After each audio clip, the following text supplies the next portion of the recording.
Hey guys, welcome back to my YouTube channel. आप सबका स्वागत है आप सबके अपने यूट्यूब चैनल लेट्स लर्न पे। ओके गाइस, तो आज की वीडियो में मैं लेसन 4 आपके साथ डिस्कस करने वाली हूँ, जिसका नाम है the ashes that made trees blossom. उससे पहले मैं आप सबसे एक बात कहना चाहूँगी कि आप लोग वीडियो तो देख लेते हैं, लेकिन चैनल को लाइक करना भी भूल जाते हैं, सब्सक्राइब करना भी भूल जाते हैं और अपने फ्रेंड्स के साथ शेयर करना तो बिल्कुल ही भूल जाते हैं। देखो, हमारा गोल ये है कि हमें जल्दी से जल्दी 1000 सब्सक्राइबर्स करने हैं। तो आप लोग मेरी वीडियोस को अपने फ्रेंड्स के साथ शेयर करो ताकि उन तक भी सारे चैप्टर्स का एक अच्छा समरी पहुंचे। बाय द वे, अब हम अपना लेसन शुरू करते हैं। तो जैसे कि मैंने आपको पिछली वीडियो में बताया था कि कुछ मेरे ऐसे स्टूडेंट्स हैं जिनके एग्जाम्स बहुत ही ज़्यादा करीब हैं, तो मैं चाहती हूँ कि उनको किसी भी तरीके की दिक्कत ना हो, इसलिए मैं उनके लिए समरीज लेके आई हूँ, हर चैप्टर का जिस्ट लेके आई हूँ। और अब हम शुरू करते हैं बिना टाइम वेस्ट किए।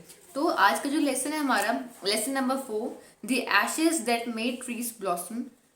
Once there lived an old couple with their pet dog. एक बार की बात है, एक बुजुर्ग कपल रहते थे, हस्बैंड एंड वाइफ, अपने एक डॉगी के साथ। दे हैड नो चाइल्ड, उनके अपनी कोई बच्चा नहीं था। दे लव देयर डॉग मुको as if it were a baby. वो अपना जो उनका डॉग है, उसका नाम मुको है, उसको ऐसे प्यार करते थे जैसे कि वो उनका खुद का ही बेबी होगा। They fed the dog with their own fox. वो जो डॉगी था उसको वो अपने खुद की फॉक्स से खिलाते थे, मतलब अपने खुद के स्पून से खिलाते थे। The dog also love them much. जो डॉग था वो भी उन ओल्ड कपल को बहुत प्यार करता था। एवरी मॉर्निंग मुको followed his farmer master to his fields. अब जो वो ओल्ड मैन था जो कि मुको का मास्टर था, वो जरूर फील्ड में काम करते होंगे। तो यहाँ पे इस लिखा हुआ है कि हर सुबह जो मुको डॉग है, उसका नाम मुको है, वो फॉलो करता था अपने मास्टर को फील्ड में। A heron walked in the footsteps of the old man to pick up worms. The dog never harmed the bird. अब जैसे कि छोटे छोटे से कीड़े होते हैं तो उनको बर्ड्स वगैरह खाती हैं या बगले खाते हैं, तो लेकिन जो वो डॉग था वो कभी भी बर्ड्स को नुकसान नहीं पहुंचाता था, वरना जो डॉगीज होते हैं वो तो काट खा जाते हैं बिल्कुल। Okay. One day the dog put his paws against the old man's legs and motioned with his head to some spot behind. अब ऐसा ऐसा कभी हमने देखा है कि जो डॉगीज होते हैं वो कभी पैर पकड़ लेते हैं, कभी खींच के कपड़ों से कहीं हमें ले जाना चाहते हैं। तो ऐसा ही कुछ उस डॉग ने किया जिसका नाम मुको था। जब उसने ऐसा किया तो जो उसका जो मालिक था उसने उसको फॉलो किया कि देखते हैं भाई मुझे कहाँ ले जा रहा है। At a little distance from there, the dog stopped and started scratching the ground. अब थोड़े से डिस्टेंस पे जाके जो डॉगी था वो रुक गया और उसने ना ग्राउंड को स्क्रैच करना शुरू कर दिया, मतलब खोदना शुरू कर दिया। As soon as the old man struck his hoe in the earth, there was a pile of gold before him. अब जैसे ही जो ओल्ड मैन था उसने उसमें देखा तो वहां पे पता है क्या था, बिल्कुल गोल्ड मिला उसे। So the old couple become rich. तो इस तरीके से जो ओल्ड कपल थे वो लोग काफ़ी पैसे वाले हो गए। They gave a feast to their friends and help their poor neighbours. अब जब वो पैसे वाले हो गए तो उन्होंने क्या किया, उन्होंने एक तरीके की पार्टी दी, किसको, अपने दोस्तों को दी, और जो भी उनके अड़ोसी पड़ोसी थे जो कि थोड़े फाइनेंशियली वीक थे, इनके पास पैसे की कुछ प्रॉब्लम थी, उन्होंने उनकी हेल्प करी। इन द सेम विलेज, अब वो उसी गाँव में, there lived a wicked old man and his wife.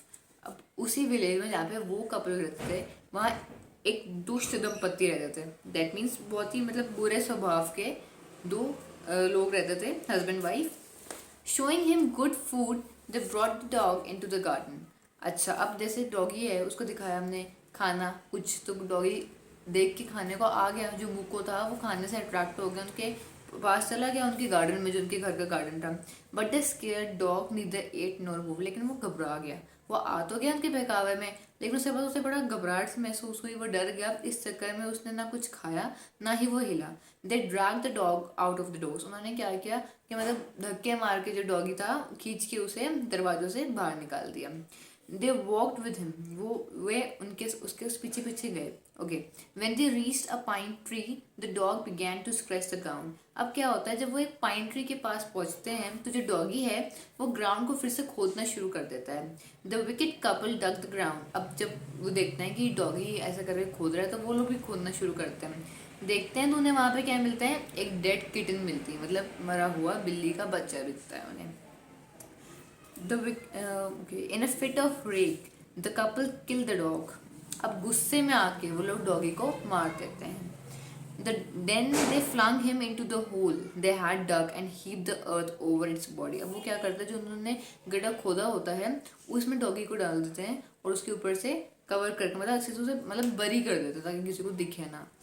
When the incident of the dog's death reached the ears of the old man, अब जब ये इस हादसे के बारे में कि जो उनके डॉगी है वो ख़त्म हो चुका है उस ओल्ड मैन के पास पहुंचता है, जो कि अच्छे कपल थे, उनके पास पहुंचता है, तो he felt so sad as if he had lost his own sun.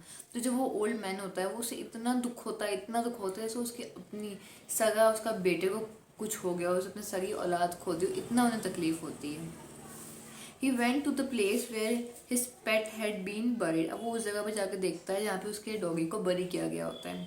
He wept and called him many dear names. वो काफ़ी रोते हैं और अलग अलग तरीके के नामों से बुलाते हैं जैसे कि वो जिंदा होगा. जैसे हम एक छोटे से बच्चे को नहीं बोलते कभी बेबी कभी बाबू, इस तरीके से वो भी उसे अलग अलग तरीके के नामों से बुलाते हैं. उसके बाद That night he saw his dog in his dream. उस दिन क्या होता है, उसी रात को जो ओल्ड मैन होता है उसके सपने में अपना डॉगी आता है मुको. The dog asks him to cut the pine tree and make from it a mortar and a mill. ठीक है, अब जो सपना होता है उस सपने में वो देखता है कि जो डॉग है वो कह रहा है कि जो वो पाइन ट्री है आप उसे काटो और उसकी जगह पे आप एक मिल बनाओ. ठीक है, with much labor the old man made a small bowl of the wood. Then he made a long handled hammer of wood. When the new year drew near he decided to make some rice pastry. They put the boiled rice in the wooden mortar. The old man used the wooden hammer to pound the mass into the dough. अब बच्चों इससे पहले कि मैं आपको lesson को और आगे एक्सप्लेन करूँ, मैं आपसे एक बात कहना चाहूँगी कि देखो बच्चों, कुछ भी हो जाए हमें हमेशा एनिमल्स का ध्यान रखना चाहिए. हमारा जो लेक्चर है, हमारा जो बुक है, उनमें जो भी लेसन्स हैं ये हमें किसी न किसी तरीके की सीख देते हैं, किसी न किसी तरीके की एक अच्छी बात समझाते हैं जो कि हमें समझनी चाहिए. लाइफ में कुछ भी हो जाए आपको कभी भी एनिमल्स को हिट नहीं करना चाहिए, चाहे वो एक छोटी सी चींटी हो या फिर एक बहुत बड़ा सा कोई एनिमल हो. बस इसलिए हर्ट नहीं करना चाहिए बिकॉज वो भी हमारे ही जैसे हैं. The thing is they can't express, वो सिर्फ बोल नहीं सकते, वो बता नहीं सकते कि वो क्या महसूस कर रहे हैं, उन्हें क्या परेशानी है, बट उनके अंदर भी हमारी तरह ही एक सोल होती है. सो हमें इस बात का हमेशा ध्यान रखना चाहिए कि हम उन्हें किसी भी तरीके से हर्ट ना करें. अगर आप हेल्प कर सकते हो किसी एनिमल की, उसे खाना दे के उसे पानी दे के, तो इट्स वेरी गुड. लेकिन अगर आप नहीं कर सकते तो नो इश्यूज, मत करो आप हेल्प, लेकिन किसी भी एनिमल को नुकसान मत पहुँचाओ क्योंकि that is not something which is actually good. ये बहुत ही गलत बात है, एक बहुत ही मॉरल वैल्यू है कि एनिमल्स को हर्ट नहीं करना चाहिए, चाहे कोई सा भी वो एनिमल है, स्ट्रीट डॉग है या कुछ भी है. उसके अंदर भी हमारी तरह ही सोल होती है, फीलिंग्स होती हैं. बस फ़र्क इतना है कि अगर आपको कोई तकलीफ हो रही है, आपको भूख लग रही है, आप कह सकते हो. They can't say because God ने उनको वो एबिलिटी नहीं दी है. तो इस बात का आप लोग हमेशा ध्यान दें. और अब हम आगे बढ़ाते हैं चैप्टर को. तो जहाँ पे भी मैंने लेसन में आपको रीडिंग करके बताया है वहाँ पे से हम शुरू करते हैं. अब जब डॉगी उनके सपने में आता है ना, तो क्या होता है कि डॉगी उनसे कहता है कि वो जो पाइन ट्री है वो उसे काटे और उसके एक मिल बनाए, ओखली या फिर एक चक्की बनाए ना. बहुत सारी मेहनत करने के बाद जो बूढ़ा आदमी होता है वो लकड़ी का एक छोटा सा कटोरा बनाता है. फिर उसने लंबे हैंडल वाली लकड़ी का एक मूसल बनाया. नया साल पास आने पर उसने कुछ चावल की पेस्ट्री बनाने का निश्चय किया. उन्होंने लकड़ी की ओखली में उबला हुआ चावल डाला. इसका आटा बनाने के लिए बूढ़े ने उसे मूसल से कूटा.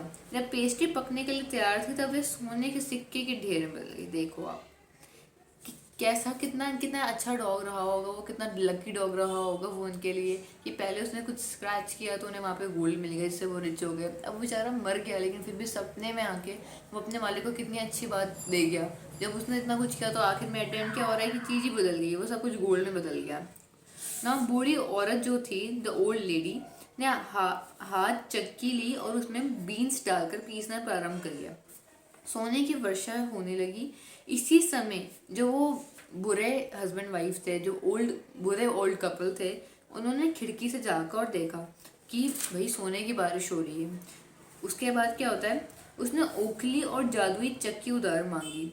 उस दुष्ट आदमी ने चावल कूटना प्रारंभ किया और उस औरत ने चक्की पीसने प्रारंभ कर दिया. अब उन्होंने देखा ना, व्हेन दे सॉ दैट कि इस तरीके से गोल्ड की बारिश हो रही है, तो उन्होंने सोचा कि भाई हम भी इनसे मांग देते हैं, हमारे पास भी हो जाएगी. The wicked man began to pound the rice and his wife began to grind. तो जो उनकी ओल्ड मैन होता है बुरा वाले, उनकी जो वाइफ है वो भी पीसने लगती है तो क्या होता है कि इस समय जो पेस्ट्री और जो सॉस होते हैं वो किससे बदल जाते हैं, कीड़े मकोड़ों में बदल जाते हैं, वॉर्म्स में बदल जाते हैं। They broke the mill into the pieces to use it as fire wood. फिर उन्हें गुस्सा आता है और वो क्या करते हैं, उस मील को तोड़ देते हैं और उसको यूज करते हैं फायरवुड में। तो ये जो लेसन है इसकी 2 समरी है। मैंने अभी आपको आधे लेसन की समरी समझाई है और इसकी एक और समरी है जो मैं अपनी नेक्स्ट वीडियो में समझाऊंगी। तो तब तक के लिए अगर आपको किसी भी तरीके का कोई भी डाउट है आप लोग कमेंट सेक्शन में पूछ सकते हैं। और सबसे बड़ी बात कि मैं हिंदी और इंग्लिश दोनों को साथ लेके चलती हूँ क्योंकि मेरे को ये है कि हर बच्चे को समझ में आना चाहिए। अब इसके अलावा मैं आप लोगों से ये कहना चाहूँगी कि कॉम्प्रिहेंशन चेक के 2 क्वेश्चन हैं, हम उसे फटाफट डिस्कस कर लेते हैं, then we will end this video. तो फर्स्ट क्वेश्चन है, why did the neighbours kill the dog. जो नेबर्स थे, जो पड़ोसी थे, उन्होंने डॉग को क्यों मारा। पहली बात, डॉग का नाम क्या था, मुको नाम था। ओके, अब अगर आपके पास ये क्वेश्चन में, आप हमेशा ध्यान रखिए कोई भी क्वेश्चन आ जाए पहले उसके मन में हिंदी करनी ही करनी है, जल्दबाजी में नहीं करना, ओवर कॉन्फिडेंट नहीं होना। देखो कॉन्फिडेंस में और ओवर कॉन्फिडेंस में इतना सा अंतर होता है, लेकिन उसकी वजह से जो सर्कमस्टांसेस इंसान को फेस करने पड़ते हैं वो बहुत बड़े होते हैं। इसलिए आप लोग कॉन्फिडेंट रहें जब एग्जाम दें, लेकिन ओवर कॉन्फिडेंस नहीं होना चाहिए, अरे ये तो मुझे आता है तो मैं कर लूँगा। नहीं, क्या पूछा है क्वेश्चन ने उस अकॉर्डिंग आपको आंसर देना है, क्या वर्ड लिमिट दी गई है उस हिसाब से। तो इसका आंसर है, मैं पहले डिक्टेट कर रही हूँ। When they got to know the story of the old couple, the neighboring couple coaxed the dog into their garden. Under a pine tree, the dog scratched the ground, but on digging, they found a dead kitten in place of gold. To show anger, they killed the dog and buried it in the soil. तो इसमें ऐसा होता है, जो neighbours उन्होंने dog को इसलिए मारा कि पहले ना उन्हें उस ओल्ड कपल की स्टोरी के बारे में पता चलता है जिनका वो डॉगी होता है, कि इस तरीके से डॉग उन्हें जगह बताता है, उसमें से उन्हें गोल्ड मिलता है, वो रिच हो जाते हैं। ठीक है, अब उनके टाइम पे क्या होता है, जब जो डॉग है वो स्क्रैच करता है ग्राउंड तो वहाँ पे उन्हें डेड किटन मिलती है, तो उन्हें देख के गुस्सा आ जाता है कि यार हमें सोना नहीं मिला, उसकी जगह इस कुत्ते ने हमें जो जगह खोद के दिखाई है वहाँ पे एक मरी हुई बिल्ली का बच्चा है। तो उन्हें गुस्सा आ जाता है और इसी गुस्से में बेचारे जानवर को, डॉग को जो कि मुको है, उसे मार देते हैं और दफना देते हैं। तो ये है इसके आंसर का मतलब। मैं एक और बार आंसर रिपीट कर रही हूँ ताकि जो बच्चे नोट डाउन कर रहे हो वो आराम से कर सकें। When they got to know the story of the old couple, जब उन्हें पता चलता है कहानी के बारे में उन ओल्ड कपल की जिनको गोल्ड मिला होता है, the neighboring couple coax the dog into the garden. जो नेबरिंग कपल होते हैं वो किसी तरीके से डॉग को गार्डन बुलाते हैं, आपको पता है किस तरीके से, फूड ऑफर करके। Under a pine tree the dog scratch the ground. Pine tree के नीचे जो डॉग होता है वो ग्राउंड को स्क्रैच करता है यानी कि खोदता है। But on digging they found a dead kitten in place of gold. लेकिन जब वो खोदते हैं तो गोल्ड की जगह उनको एक मरा हुआ बिल्ली का बच्चा मिलता है, डेड किटन मिलता है। ठीक है, टू शो एंगर, अपना गुस्सा दिखाने के लिए वो क्या करते हैं, डॉग को मार देते हैं और दफना देते हैं। कभी भी एनिमल्स को, चाहे आप गुस्से में हो चाहे मजाक के मूड में हो, कभी भी एनिमल्स को हार्म नहीं करना चाहिए। मैंने कई यूजर्स को देखा है जो कि टिकटॉक वीडियोस बनाते थे या फिर जो भी थे उसमें भी वो कई बार एनिमल्स को हार्म कर देते थे। तो कभी भी हमें अपने एडवांटेज के लिए या अपने मूड के हिसाब से किसी भी एनिमल को हर्ट नहीं करना चाहिए। इस बात का आप सब लोग हमेशा ध्यान दें, ये आप सबकी मॉरल ड्यूटी है और यही इस लेसन का पर्पस भी है आपको समझाने का। एनिमल्स इतने वफादार होते हैं कि आप देख सकते हो कि जीते जी भी उसने अपने मालिक के साथ कितना अच्छा किया, उसे गोल्ड मिलवा दिया और मरने के बाद भी उनके सपने में आके भी उनके साथ वफादारी ही निभा रहा है। सो एनिमल्स एक ऐसी लाइफ दी है भगवान ने अर्थ पे जो कभी भी आपको धोखा नहीं देते। अब हम नेक्स्ट क्वेश्चन पे आते हैं जो कि है mark the right item. Okay, the old farmer and his wife love the dog. अच्छा, जो ओल्ड फार्मर था और उसकी जो वाइफ थी वो डॉगी से प्यार करते थे। इसके 3 ऑप्शन है। A, because it help them in their day to day work, इसलिए क्योंकि वो उनके रोज की काम करता था। बी, ऐसे it was their own baby, इस तरीके से प्यार करता था जैसे कि वो उनका खुद का बेबी होगा। C, as they were kind to all living beings, या फिर इसलिए क्योंकि वो सब लोगों के साथ अच्छे थे। तो इसका ऑप्शन बी है, हमने पढ़ा हुआ है कि जो एनिमल का था उसको वो इस तरीके से प्यार करता था जैसे कि उनका खुद का ही बच्चा होगा। Okay, now second, when the old couple became rich, जब जो ओल्ड कपल होते हैं वो अमीर हो जाते हैं फिर वो क्या करते हैं। 3 ऑप्शन है। Give the dog better food, doggy को ज़्यादा अच्छा खाना देते हैं। बी ऑप्शन है, invited their greedy neighbours to a feast, अपने लालची पड़ोसियों को पार्टी वगैरह में बुलाते हैं। सी ऑप्शन है, कंफर्टेबली रहते हैं एंड वो generous towards their poor neighbours. मतलब हाँ, इसका ऑप्शन सी होगा, क्योंकि वो जेनरस थे अपने पुअर नेबर्स की तरफ, तभी उन्होंने उन बेचारों की हेल्प की थी। Now third one, the greedy couple borrowed the mill and the mortar to make. अब जो ग्रीडी कपल थे, मतलब कि जो वो विकेट कपल थे, जिनको मैं कह रही हूँ बुरे कपल थे, दुष्ट, उन्होंने जो मिल ली थी, बोरो की थी, अच्छे कपल से, वो किस लिए करी थी?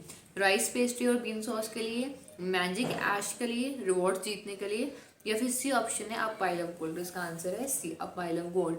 तो बच्चों, आज की वीडियो में हमने इस लेसन का फर्स्ट पार्ट की समरी को समझा, हमने कॉम्प्रिहेंशन चेक के क्वेश्चन आंसर्स किए, और इसी के साथ अब मैं ये वीडियो एंड कर रही हूँ। आप लोग जाने से पहले मैं फिर से कह रही हूँ, मेरे चैनल को लाइक और सब्सक्राइब करना ना भूलें, और तो और इसे शेयर करें अपने फ्रेंड्स के साथ, ताकि ज़्यादा से ज़्यादा बच्चे वीडियोस देख सकें और उसका पूरा एडवांटेज ले सकें। Thank you guys, take care, tata, bye bye.